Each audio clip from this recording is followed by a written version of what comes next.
Hey everybody, welcome back. Doing another video catch up here on some stuff going on in the game. For anybody new to the channel, check out the Discord link in the description below.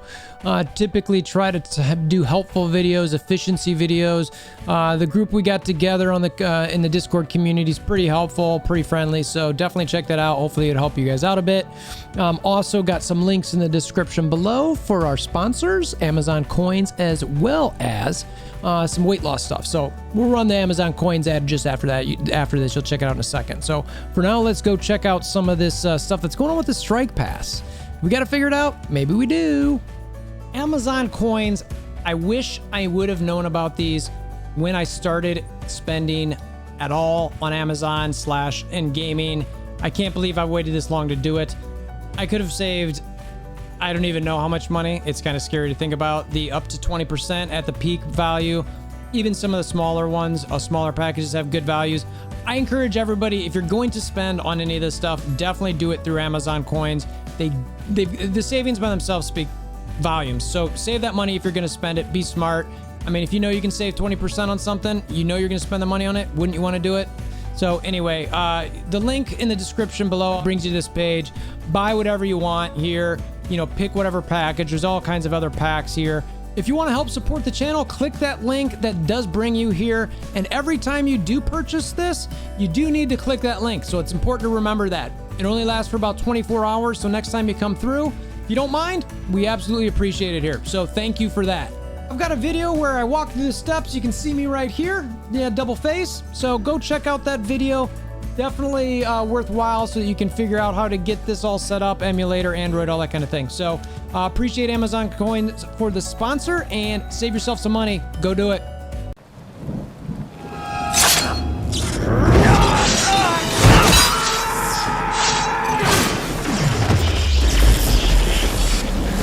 Bring me WolverThor!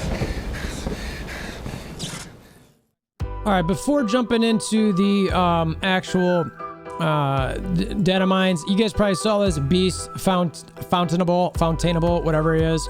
I definitely recommend making sure to farm him. I went on this little tangent a few months back saying that I thought Axeman might be worthy of a legendary unlock, meaning Jubilee and these guys. So it was a double legendary unlock, similar to what we got with Black Bolt and Ebony Maw. But the longer this is waiting to do it, I think the window is closing, in my opinion. So, because at some point here, it's going to be a little bit too easy to get these guys. There's also been the discussion I had with Tony Scangeli that, you know, this is a pretty good team, and a lot of times you'll see unlocks be from teams that aren't as good. So, you know, it might be that we don't get a legendary for a while, because the truth, I'm like, well, who's going to unlock the next legendary? Because Shadowlands, there's only 2 new characters, and they're actually pretty good. X Factor is way good, you know, so it's like that doesn't make sense, but they're newer. So maybe X Factor, and then they drop a legendary real quick where you kind of get, all right, maybe Axeman unlocks the X Factor legendary, and then X Factor unlocks another legendary. I don't know, maybe it's a try unlock. So anyway, I don't know. That's kind of being super speculative and very rumor mongery. But for right now, Beast is in this spot. I definitely recommend farming him. I'm personally farming him. Starting today, obviously. I'm doing Stature, and I'm doing Yellow Jacket to try to get those 2 to 7 stars, just in case there's something with the Jubilee. And it'd be nice to get her to 7 stars anyway. And then if I do have some extra energy towards a character shard, I'm actually still getting Squirrel Girl, because she is also on a node where you can get for the Doom raids, specifically where you can get the damage catalysts. And if you weren't aware, these damage catalysts can be a bottleneck. So check that out. Anyway, farm her. So all right, let's go check out some of this data mine now. Okay, so the first thing that they've got on here is just this Elite 5-star orb issue with White Tiger. For those who weren't aware, it went live 2 minutes after the banner displayed, so that caused some people to open some orbs, because we're all really wanting to go in there and test it out, rightfully so. We want to check how that goes, and it wasn't there. So they're giving you the opportunity if you open an Elite 5, you can either keep what you got or get the orb back. So I think that's a little interesting because it's like, well, now I missed my chance to get White Tiger. So, I mean, it specifically says here, we're offering players who open an Elite 5-star orb the choice of getting the red star they received or exchanging the red star for the return of the Elite 5-star orb used. So I'm kind of like, well, wait a minute, but what about my opportunity to get White Tiger? You know what I mean? So it's like, I like that they didn't do the Emma Frost one where they just gave people I think it was Emma Frost. Correct me in the comments below if I missed that. I think it was Emma Frost where they had the Elite Orb issue where they just gave whoever did that an Elite 5. Might have been Hela too. I don't. Anyway, this one feels like if the pendulum was too far this way on getting the Hela or Emma Frost one, and when they just give you that character as 5, this is like the other way. I'm like, well, no, I missed out on White Tiger, who's a really good character. That's super annoying. So I don't know. I expect some happiness and some rage from this one. I'm not sure what the right answer would have been there, but I would have probably said, maybe given, I don't know. I mean, you can't guarantee the character, but maybe some promo credits or something. I don't know. So that way you can get to White Tiger whenever she does come around, but we'll see. We've got the anniversary calendar, which is starting here in a few days this weekend, which is nice. You've got the login, so you're going to get some Cosmic Essence currency. So we'll see what that is and what it means. We don't know exactly yet what that's going to be. I'm not going to speculate too much there, but I'm assuming it's going to be tied into some event. I think that might actually be for the Silver Surfer event, now that I think about it. Gold promo credits, which is nice. We need more of those. And some more gear and other promo credits and more. So we'll see into year 4. All right, so that's we're into year 4 of MSF. Can't believe it. It's kind of nuts, to be honest with you. This is interesting. The welcome back, mega orbs trying to get you to gotcha. These gotcha games are trying to get you with their gotchas. So that's what that is, which is fine. I don't mind them trying to get people back in the game. It's cool. This is just the multiple man campaign event. Nothing crazy here. That it's multiple man X Factor, all this stuff. Does it say exactly who you can use here? Event rewards that contains select characters with limited time super sleuth trait. So it excludes some folks there. So we'll see who's in there. That's just your normal campaign. So get ready, save those cores up. If you're using cores to refresh your energy, these, when they get 3 things going, so your regular campaign energy, your ISO energy, and then a campaign energy, that's when you see your cores deplete. So either plan on spending some of your budgeted money for MSF towards some more cores, or save up those cores now and don't use them on something like ISO 8, something like that. The next thing they had on here is the Falcon and Winter Soldier mission. Now, this is going to be interesting. We'll see. It looks like it's kind of a, special event type situation. I remember when we had like Bendy Girl and the Witch and Pim. What was the Ant-Man one? I forget what they called the Ant-Man one, but we had these special events where you had to level up a character to go through them. This seems like it might be something like that. I have to admit, I'm not looking forward to potentially leveling my Winter Soldier to squad level 75, gear tier 14. Like, are you for real with that? I mean, okay, ISO class level 4. If this is real, I could very much see some people frustrated with this mission level 4 because, Falcon and Power Armor have fallen off a little bit. They're kind of like one of the lower rated war offense teams at this point.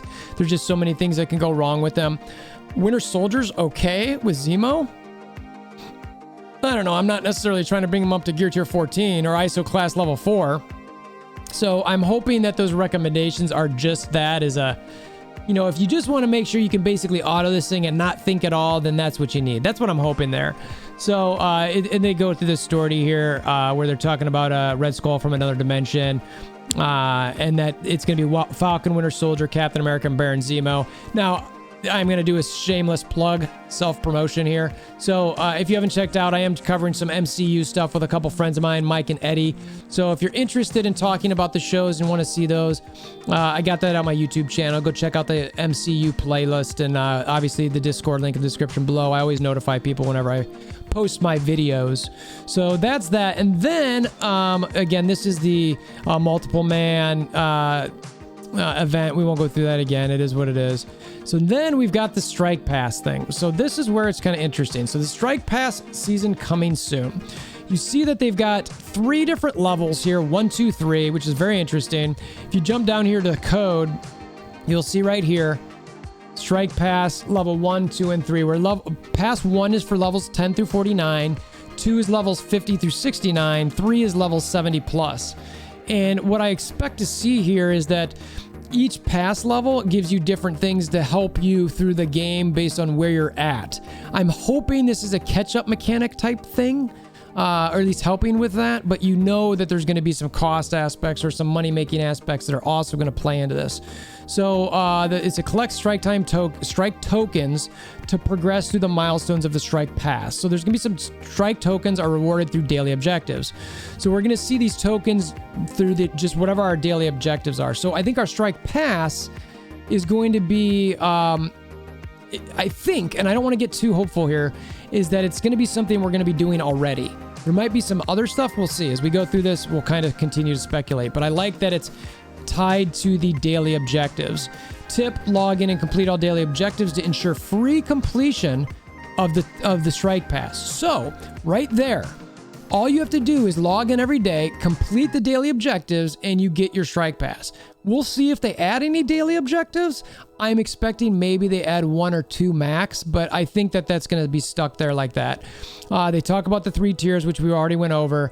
And then it says, note, a Strike Pass is selected at the beginning of the season and is locked to that tier for the remainder of the season. What that means is these 3 pass levels, you pick that at the beginning of the season. So if maybe you're really short on purple gear, but you're level 70 plus, and say purple gear is at level 50 to 69, you can lock in at pass level 2 and get whatever that purple gear is through pass 2.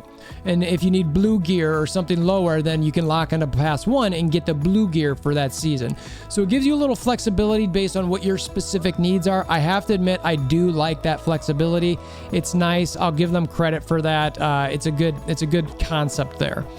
The new Strike Pass tier will be selected at the beginning of the next season. So that makes sense. So you just pick at the beginning of each season. I hope they make that easy and where it's just like, yeah, you just click it and you're done. Completing daily objectives will earn progress through the Strike Pass. All rewards in the free pass can be earned without purchase. Again, we already mentioned that. Purchasing a premium pass will unlock access to the top lane of rewards. The milestone must still be achieved before claiming reward. So this is going to be this aspect in my mind where it's going to be set up same as the battle pass. So there's going to be some cost to get that top level, just like what you see in the battle pass, right? So I'm going to go there. I can show you right now what I mean by this. So when we get this battle pass here, so we're going to have the free just like we have on here. And then we're going to have the premium up here. So if you pay, you get whatever rewards are up here. And, Ron Diaz is probably going to put together a spreadsheet, I'm sure, where we can kind of really look to see what these things are and determine whether it's worth it to go ahead and pay for it. Obviously, that's subjective, but that's where it'll start. So, I like that there is a premium level to that. It's not too bad, but we'll see how much it costs. There's a lot of talk that people are saying I'm not going to pay for 2 premium passes. Technically, you don't have to, but certainly if you don't pay for that, it might, depending on what competitive level you're at, it could cause some potential issues. So hopefully you can still do it for free and compete in the top 250, top 100 alliances. We'll see. Now, you won't be able to compete in the top 20. You have to buy, I'm guessing, not many free-to-play are in the top 20 alliances. Blitz timer. And then the Strike Pass runs as a season. Once the duration expires, you'll no longer make progress on that season's pass. So it makes sense. I'm cautiously optimistic about this, outside of the fact that it's going to cost money and push some people away with double Strike Passes. So I think that given Scopely's record, they typically, or at least what they did with the Battle Pass, they made it so that the $20 was worthwhile spending. It made sense to spend the $20, to be honest with you. It was like, yeah, that makes sense. All right, I'm going to spend it given what I get back in return. So I see them probably doing something very similar here. Anyway, time will tell. So let me know what you think. Am I way off on this? Comment below. Like I said, Discord link in the description below. Come by the Discord. Let me know your thoughts. Am I way off base? Are you excited for this? Are you going to quit over this? I really want to know because I want to share this stuff with Envoy, and we like to give feedback in there to see where people are at. So if you're quitting, please stay. If you're staying, also please stay, because we want to hear for those people who are staying regardless. You know, the game is fun. I try to find a way to just keep going. Like, look, you know, there's so much negativity out there, you know, with everything, that I'm like, you know what, the game kind of is what it is. There's certain aspects that are absolutely frustrating. Trying to find some stuff that's definitely fun in it and keep playing and have some fun with the alliance mates. So that's all I got for now. Hammer down on that strike pass. I'm stuck. Hammer down on that like button. Click the notification bell and click that subscription button. You guys know what I'm talking about, right? All right. Until next time, I hope you have a wonderful day.